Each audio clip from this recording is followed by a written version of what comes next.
அதிமுகவில் இருந்து நீக்கப்பட்டவர்கள் பிரிந்து சென்றவர்களை ஒருங்கிணைக்கும் செங்கோட்டையன் முடிவுக்கு சசிகலா வரவேற்பு தெரிவித்திருக்கிறார்.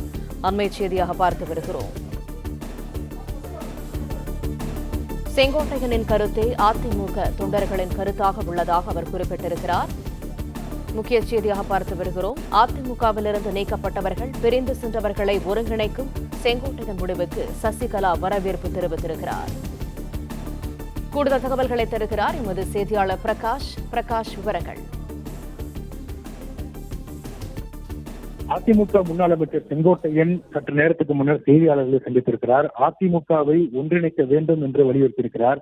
இந்த ஒருங்கிணைப்பு பணிக்கு 10 நாட்கள் எடப்பாடி பழனிசாமிக்கு கெடு கொடுத்திருக்கிறார். அதுல இந்த 10 நாட்களுக்குள்ள அவர் கட்சியிலிருந்து திரும்பி சென்றவர்களை ஒருங்கிணைக்காவிட்டால் ஒருங்கிணைக்கக்கூடிய பணிகளை நாங்கள் மேற்கொள்வோம் என்று செங்கோட்டையன் தெரிவித்திருக்கக்கூடிய சூழ்நிலையில தற்போது சசிகலா ஒன்றுபடுவோம் வென்று கட்டுவோம் என்று தலைப்பில் அறிக்கையை விடுத்திருக்கிறார். அனைத்து இந்திய அண்ணா திராவிட முன்னேற்ற கழகம் எந்த சக்தியாலும் அழிக்க முடியாத ஒரு பேரியக்கம் என்பதை கழக மூத்த முன்னோடியும் சட்டமன்ற உறுப்பினருமான அன்பு சகோதரர் செங்கோட்டையன் அவர்கள் நிரூபித்திருப்பதாக தன்னுடைய அறிக்கையில் தெரிவித்திருக்கிறார். பல்வேறு நெருக்கடியான காலகட்டத்திலும் திரு செங்கோட்டையன் அவர்கள் உடனிருந்தவர். தனது உடம்பில் ஓடுவது அனைத்து இந்திய அண்ணா திராவிட முன்னேற்ற கழகத்தின் ரத்தம்தான் என்பதை செங்கோட்டையன் அவர்கள் இன்றைய தினம் நிரூபித்திருப்பதாக அவர் தெரிவித்திருக்கிறார். கட்சி ஒன்றுபட வேண்டும் என்று செங்கோட்டையன் அவர்களின் கருத்துதான் இன்றைக்கு ஒவ்வொரு தொண்டர்களின் கருத்து, தமிழக மக்களின் கருத்தும் இதுதான். நானும் இதைதான் வலியுறுத்துகிறேன் என்று தன்னுடைய அறிக்கையில் சசிகலா தெரிவித்திருக்கிறார். செங்கோட்டையன் அவர்களை போன்று உண்மையான தொண்டர்கள் இருக்கும் வரை திமுக என்ற இயக்கம் எந்த விதத்திலும் முயற்சி செய்தாலும் அவர்கள் தீய எண்ணம் ஈடேறாது என்று தெரிவித்திருக்கிறார். திமுகவின் சதி திட்டத்தை முறியடிக்கிற கட்சியினுடைய அதிமுக தொண்டர்கள் அனைவரும் ஒன்றிணைந்து இருவரும் உருவாக்கிய இந்த இயக்கம் ஒரு காட்டாற்று வெள்ளம் போன்றது. இதனை எந்த அணை போட்டாலும் யாராலும் தடுக்க முடியாது.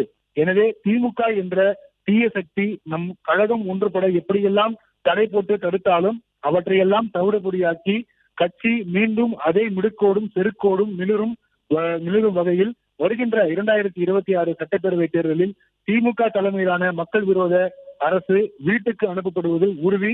ஒன்றுபட்ட வலிமையான அனைத்து இந்திய அண்ணா திராவிட முன்னேற்ற கழகம் தான் தமிழகத்தின் ஆட்சி மாற்றம் ஏற்பட வழிவகை செய்யும் என்பதை தெரிவித்துக் கொள்கிறேன் என்று தன்னுடைய அறிக்கைகள் தெரிவித்திருக்கிறார். ஏற்கனவே கடந்த வாரத்துல சசிகலா ஒரு அறிக்கையை வெளியிட்டிருந்தார். நடந்தவை நடந்தவையாக இருக்கட்டும், இனி நடப்பவை நல்லவையாக இருக்கட்டும், இனி நாம் ஒன்று சேர வேண்டும் என்பது காலத்தின் கட்டாயம், இனியும் பொறுத்துக் கொள்ள முடியாது, அனைவரும் ஒன்று சேர வேண்டும் என்று வலியுறுத்தி ஒரு அறிக்கையை வெளியிட்டிருந்தார். இந்த நிலையில இன்றைய தினம் செங்கோட்டையின் செய்தியாளர் சந்திப்பின் போது கட்சியிலிருந்து பிரிந்து சென்றவர்கள் அனைவரும் ஒன்றிணைய வேண்டும், ஒன்றிணையக்கூடிய அந்த பணிகளை உடனடியாக காலம் தாழ்த்தாமல் மேற்கொள்ள வேண்டும். 10 நாட்கள் அதுக்கான கெடுவை விதித்திருக்கக்கூடிய சூழ்நிலையில தற்போது செங்கோட்டையனுக்கு ஆதரவாக சசிகலா அறிக்கை விடுத்திருக்கிறார்.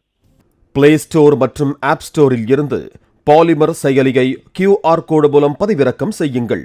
செய்திகளை உடனுக்குடன் பெறுங்கள்.